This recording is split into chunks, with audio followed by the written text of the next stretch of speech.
Welcome to our second tutorial on assembly. I'm going to start by right-clicking on the assembly level in my specification tree. Select Components, Existing Component. Now let's bring some components into our assembly document. Let's use the base, the bolt, and the plate. Click Open.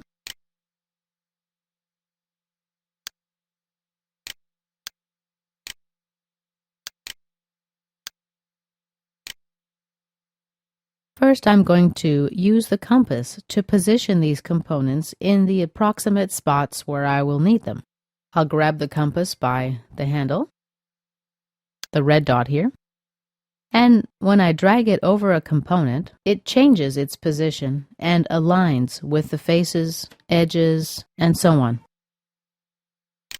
When I release the mouse, the compass becomes attached to the component and also turns green. In the specification tree, we see that the component base is highlighted or selected. We can use translation or we can use the rotation handles. When I mouse over the compass, the handles become highlighted. To move different components first, let's click on those components in the specification tree. I don't need to move the compass.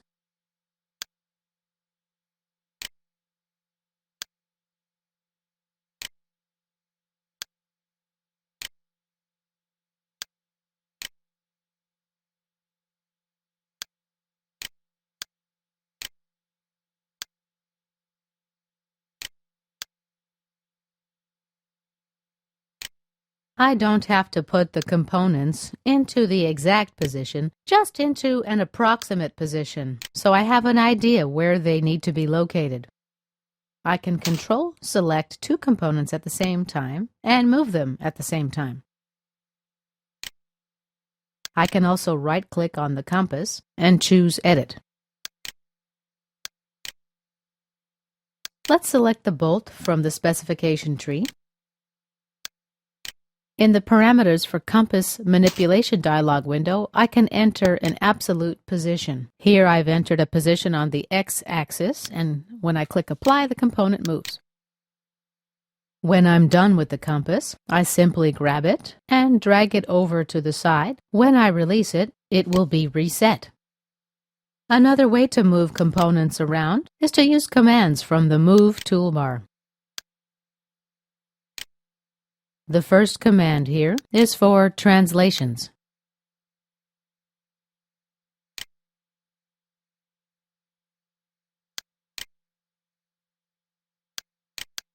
I will enter 1/2 inch for my offset X value. Click Apply. Each time I click Apply, the component moves in the direction of the axis where I entered the value. By the way, as you see, the compass also moved to absolute 0 for this assembly. If I want to move any other parts, I select it and apply translation. The next tab in the Move window is Rotation. Choose an axis, enter a value, let's say 10 degrees here. Click Apply, and you see the rotation. Each time you click Apply, the selected component will rotate at the angle you've specified. Now let's select the Position tab. Here I can enter a translation and rotation value at the same time. Enter a value and click Apply. The component will move accordingly.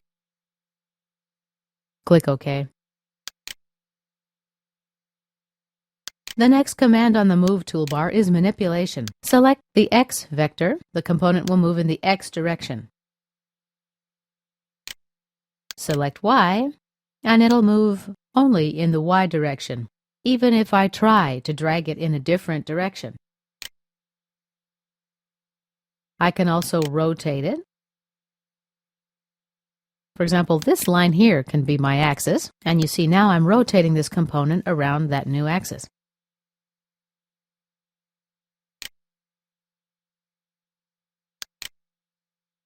The next command is Snap To.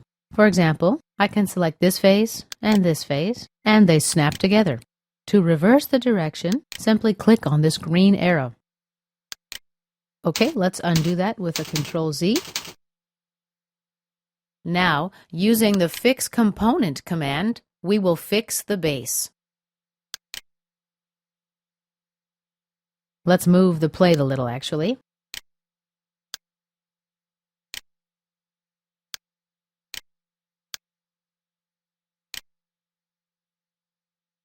Next, we'll use a coincidence constraint to constrain these two holes. Oops, let's deselect that component and try it again. Okay, now when the axis appears, I click. Click again.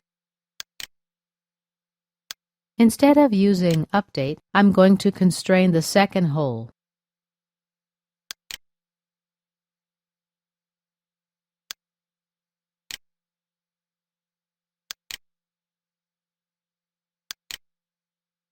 And let's apply a contact constraint to get these two faces together.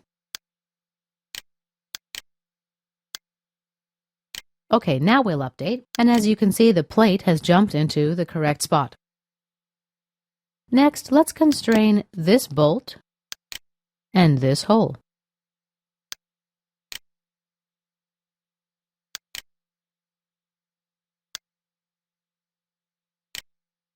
The contact will be between this surface and this surface. And update.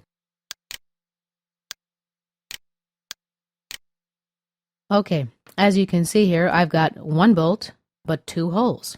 So let's go get a second bolt. Let's copy this bolt. We right-click, select Copy. Now go to the assembly level and click Paste. And voila, I have a second instance of the same bolt right here. Let's use the compass again. Now be sure to select the right bolt, move it over,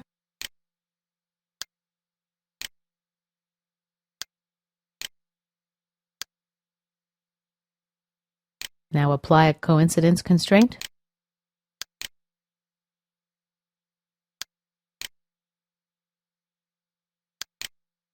and a contact constraint,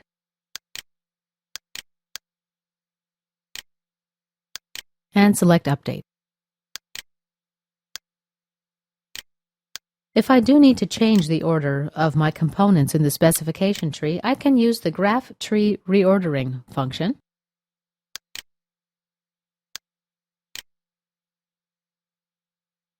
I move my components up or down as required, and then click Apply and OK. Now we're ready to use Save or Save Management. In this instance, I'll just cancel. And this concludes our second tutorial on assembly.